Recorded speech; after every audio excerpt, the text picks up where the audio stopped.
Hello and welcome to the breakdown of the Pines Pivot Pals Draft League team.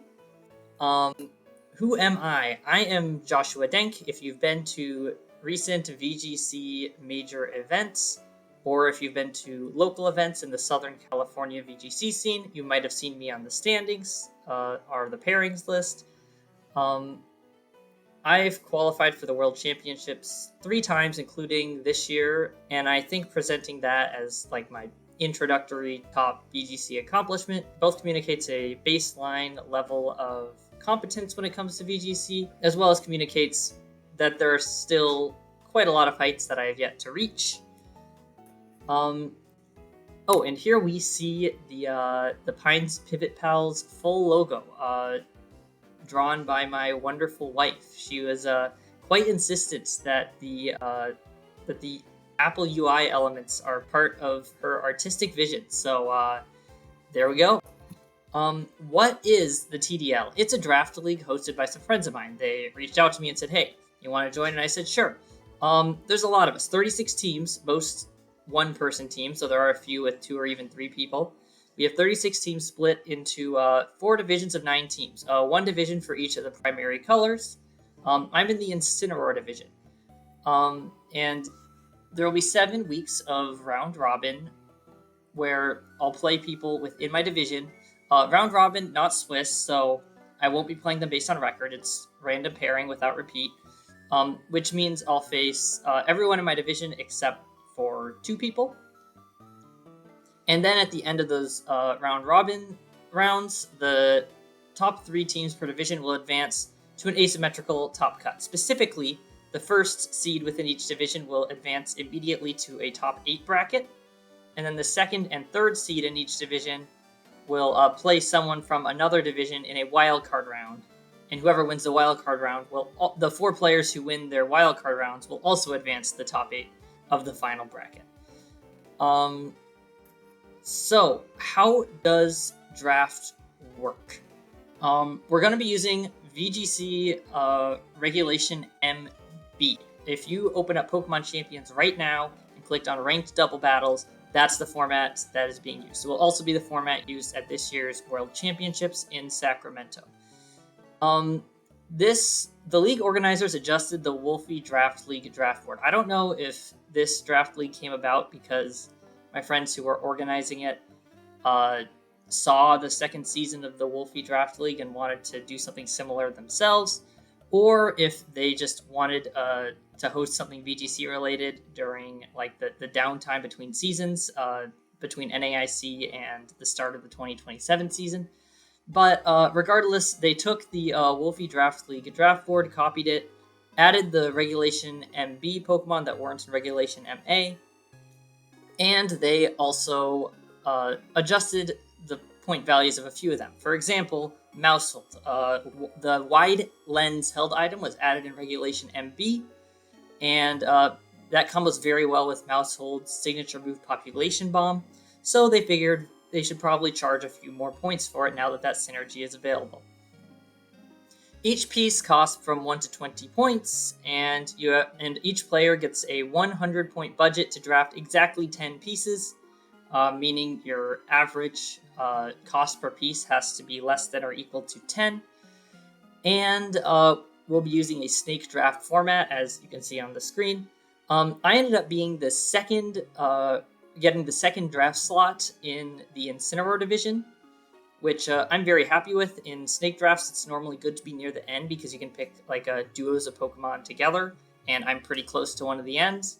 And then also, I just get my first pick pretty early on, which I'm a big fan of.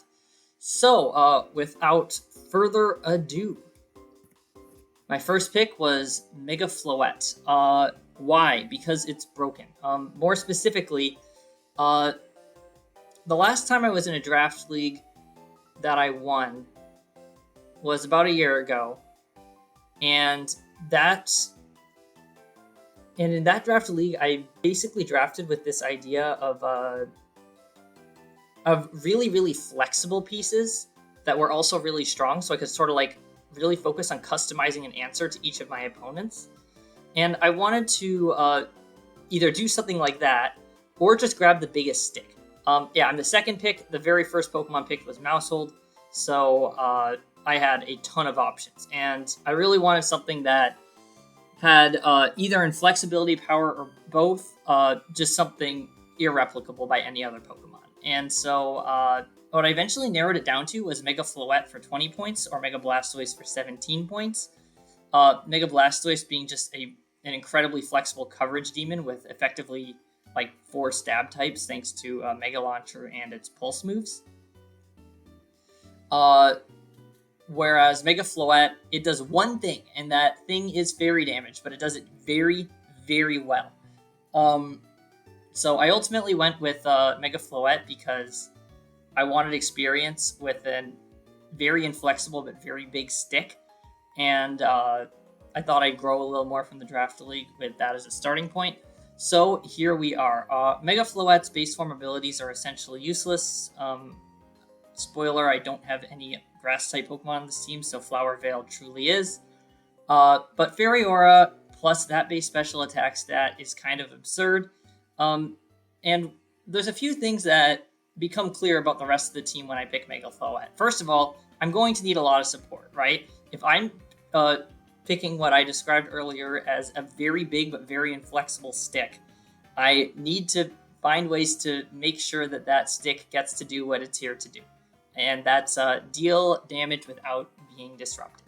So I'm going to need a lot of support. Second of all, if the one thing that Mega Floette does is fairy damage, Fairy is resisted by 3 types, Fire, Poison, and Steel.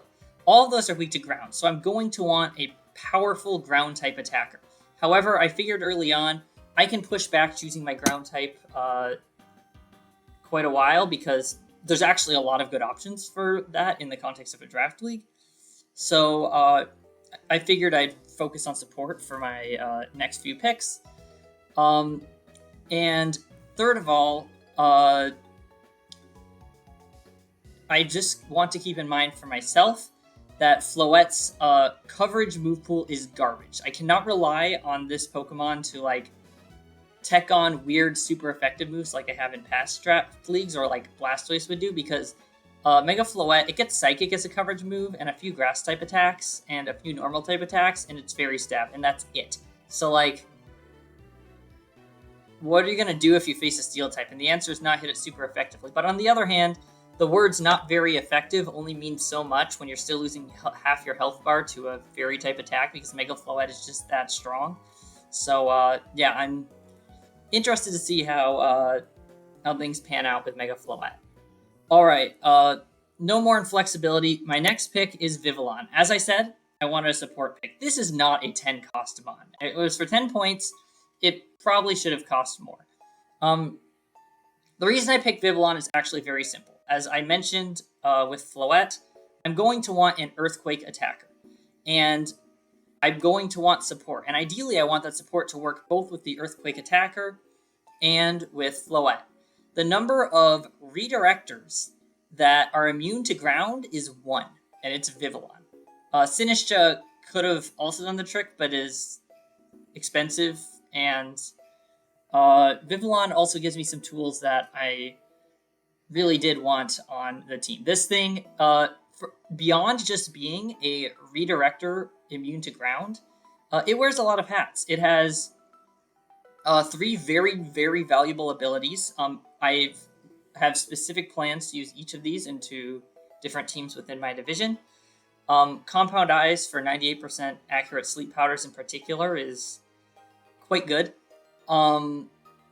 It has Tailwind for speed control. It has Pollen Puff for healing.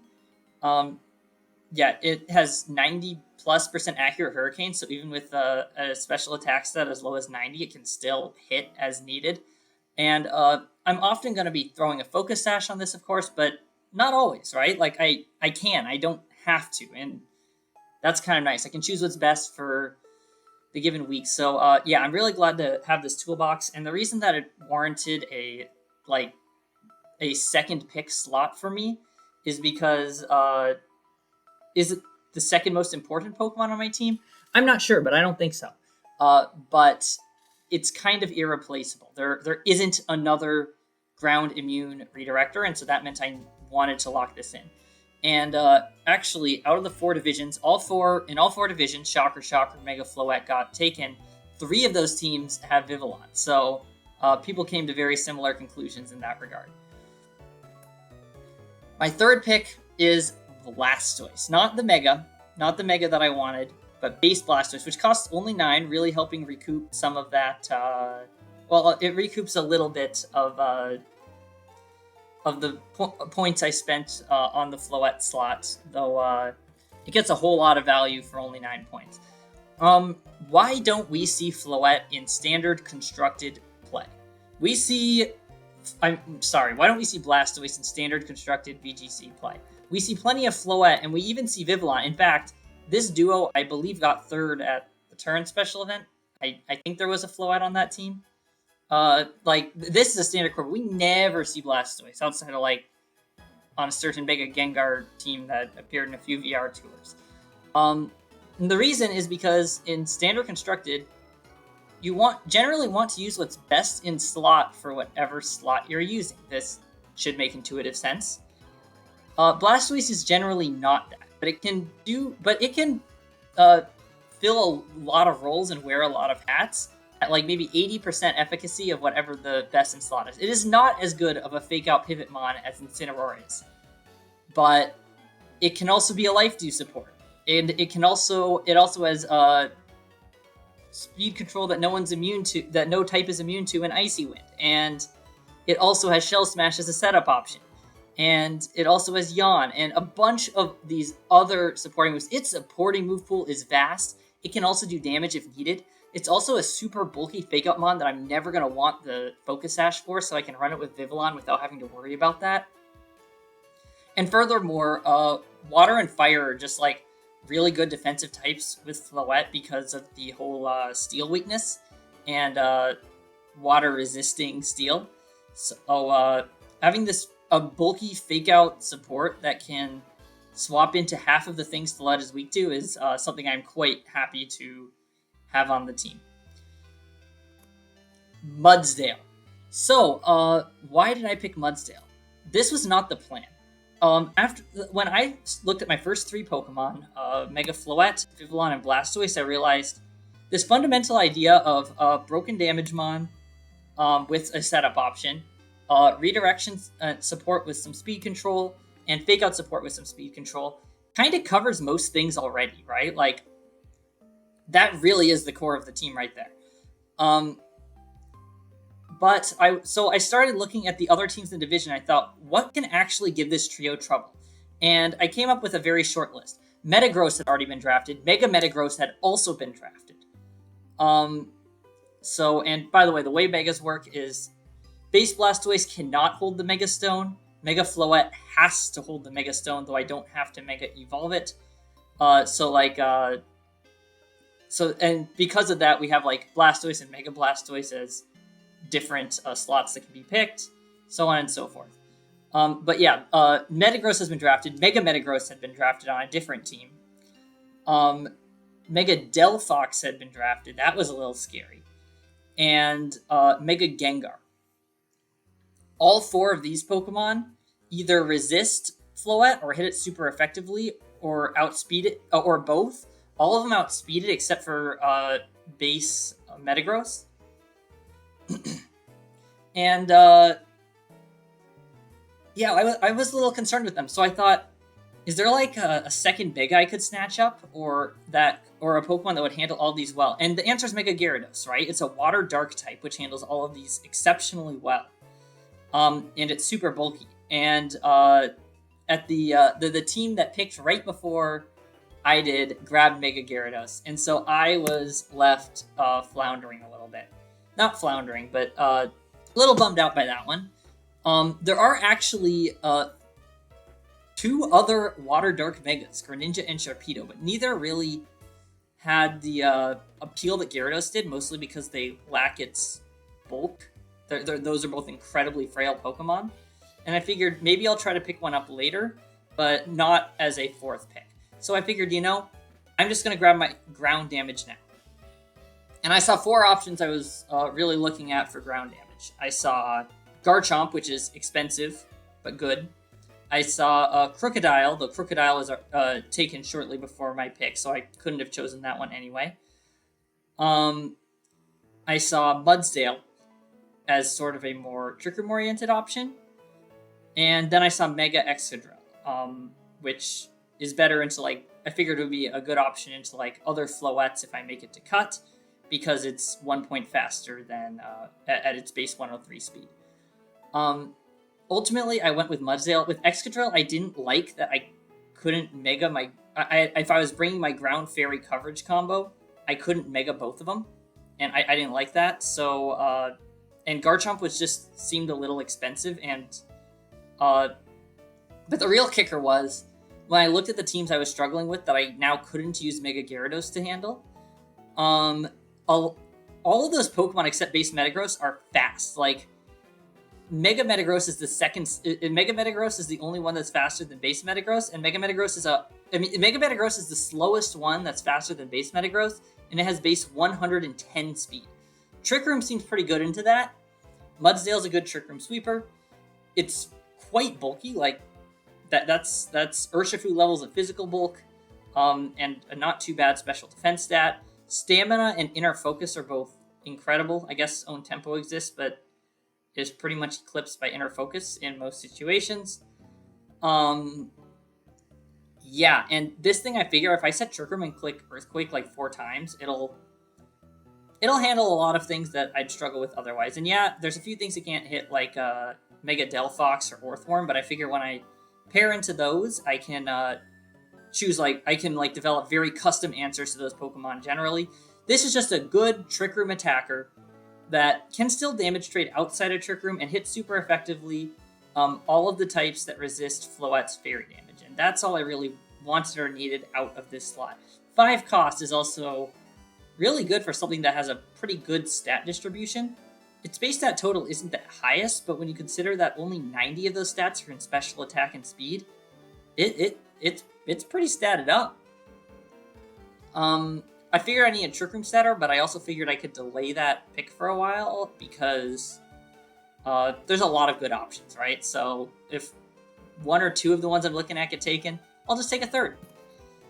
So I locked in Dragapult. And this really came from thinking about, when I was thinking about after Gyarados got taken, I was thinking Mega Greninja and Mega Sharpedo are cool, but can I really afford to do something so frail and use my Mega, meaning I can't Mega Floette at the same time? And the answer is no, but I thought, well, what if I had something else that filled that role without needing to Mega? It would ideally be Fake Out Immune. It would ideally have Ghost or Dark coverage, because Metagrosses and Delphox are all weak to Ghost and Dark. As well as Gengar, right? Like, all 4 of those Pokemon I was concerned with are weak to Ghost and Dark, not because of, like, some type chart pin related to Fairy, but just because their secondary types just happen to be weak to Ghost and Dark. And Dragapult filled those bills. Ideally, I figured I'd want something that could flex between physical and special attacker as the matchup calls for. And yeah, once again, that's Dragapult. And being faster than Mega Floette, than Mega Delphox specifically, is something I'm a huge fan of with this slot. So yeah, Clear Body, Infiltrator, and Cursed Body are all useful abilities on a case-by-case basis, some more so than others. And yeah, once again, I'm very happy with this pick. And a final thing to mention about Dragapult is it has a remarkably deep supporting move pool for something that stats are so suggestive of a glass cannon. And speaking of, it's actually not that frail. It is still, like if you look at the stats over here, the HP bar and the defense bars are a little small, but that's mostly because all the other ones are so big, right? Like, this is a pseudo-legendary Pokemon for only 13 points. I'm quite happy with this pickup. So my next pickup was Arcanine Kanto. At 14 points, this is now my second most expensive Pokemon. Dragapult's in third. And something I noticed about this while making this PowerPoint actually is, or this Google Slides, is that Dragapult and Arcanine have very similar stat distributions, except Dragapult's way faster. Why Arcanine? So this thing's the GOAT. it was the Incineroar before Incineroar. It's had over 50% usage in some like constructed VGC formats. Fire typing was something I value quite a lot to handle things like Delphox Metagross, as I mentioned before, as well as to handle fairies that either are opposing Mega Floette and Cut, or are trying to take advantage of Fairy Aura, as well as to just resist Steel. Intimidate, Justified, and Flash Fire each have their uses. Then their usefulness is probably in the order I mentioned them there.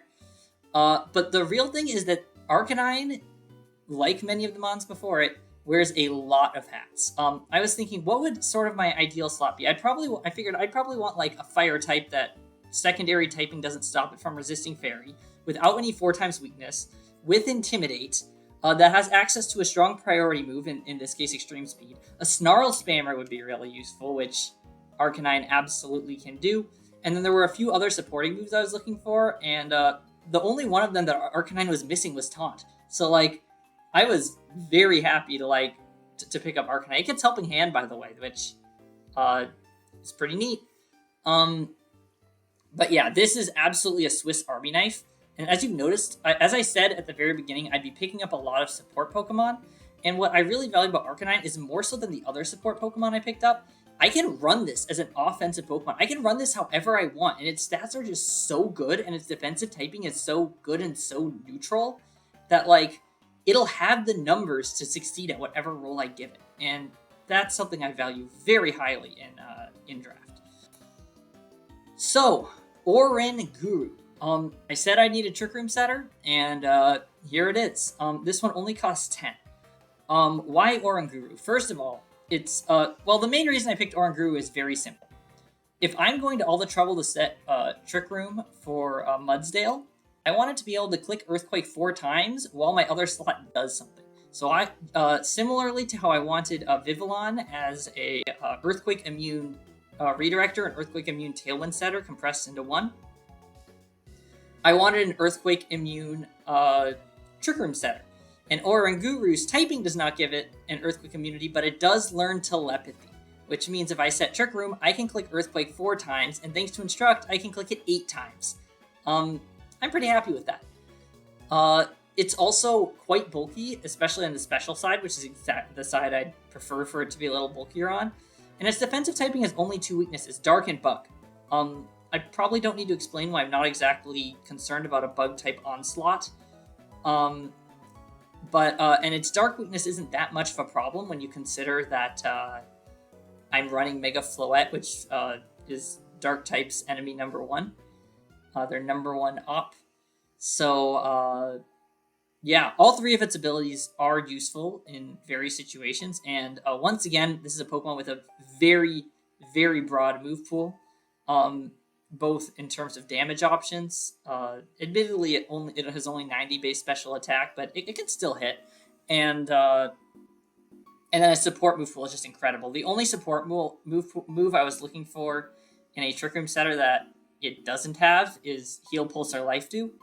And like it has literally everything else I could ask for. So I'm very, very happy with Oranguru. Next is Excadrill Mega. And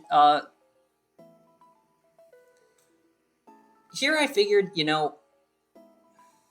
Mudsdale is a slow Trick Room attacker, but if I want that Fairy Ground combo option, I might not be able to Mega Evolve both Floette and Mega Excadrill, but I want a fast Earthquake option as well. And why Excadrill? Specifically because A, I could afford it. You'll notice I have only 8 points left after this. But B, this is 1 more base point of speed than Mega Floette, and if I make it to Cut, I expect to face at least 1 more Mega Floette through Cut. And I think having Mega Excadrill will give me an edge. I actually got the idea for this after seeing another one of the Mega Floette teams draft it. So, but no matter which one I face, having Mega Excadrill, I think, will be a boon. I actually don't have a lot more to say about it than this. It boosts fast, it hits hard, and its bulk's pretty good, especially on the physical side. Okay, at this point, I wanted to draft Mega Sharpedo. I wanted that Water Dark coverage, and I thought it could be a good mix-up. And in retrospect, I don't actually think that was right. but it got sniped by the team before me. So that probably ended up best. And I realized I have most roles fulfilled on my team already, and I thought, I could go for like another fast attacker because right now it's really just Gyarados and my Mega. I mean, not Gyarados, it's Dragapult and my Megas. But at the end of the day, I thought it would be better to look through the teams I'm expecting to face and see if there were any problem matchups. And there were a few that concerned me, like Sneasler plus Metagross. And I realized that having a poison type would be helpful into them as well as to opposing Floettes if I face any in cut. So Slowking Galar it is. I also like Regenerator emotionally, but it's also quite good. So that's nice. Own Tempo is kind of useless, but I do have a few use cases planned for Curious Medicines. So we'll see if I actually end up building around that. And yeah, I'm happy to have a second Trick Room option, which I can pair with Oranguru or use instead of Oranguru. That does a few things a little bit better, even if it does a few things a little bit worse. And again, incredible supporting move pool. My final pick is Pangoro. I had 2 points. It was this or an Elemental Monkey. In retrospect, the answer was an Elemental Monkey, so I could give it a sash and have double fake out for setup into certain teams. But I figured, hey, having a Trick Room Speed Mon that can Sucker Punch spam outside of Trick Room would be valuable. I learned after drafting this, Pangoro does not actually learn Sucker Punch or even Mach Punch. So I'm not saying I'll never bring this, but I'm not currently planning on it. But it's my 2-pointer. I'm not too sad about that.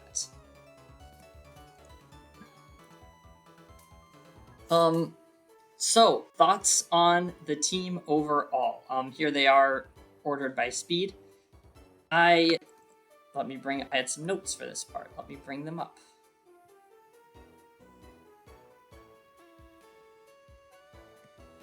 Yeah, I think that my inherent offense is actually not that great. It's pretty reliant on my Megas, and even if I can customize like Arcanine, customize Arcanine or like or like build Mudsdale for damage, or even like make Blastoise if I need to.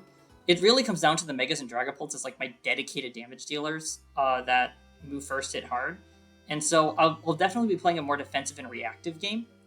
But I'm okay with that because my team is, looking at everything else in my division, by far the most flexible.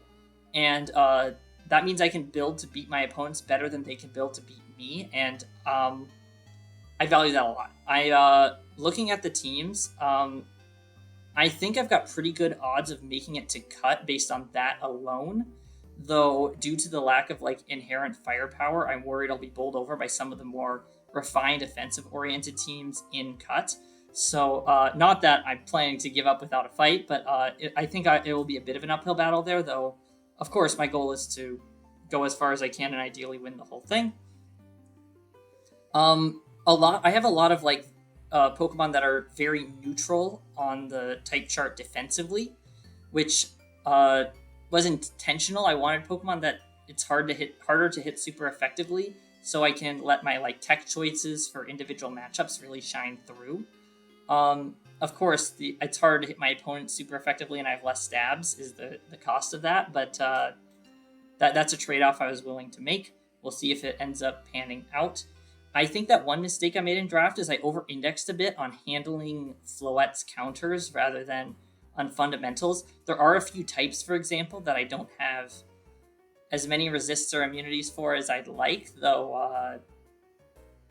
I mean, nothing I can't handle. As I said, the team focuses on taking neutral hits anyway, so it's not the end of the world, but it's something I would have done a little differently if I could go back, but I didn't really realize that was an issue till the end.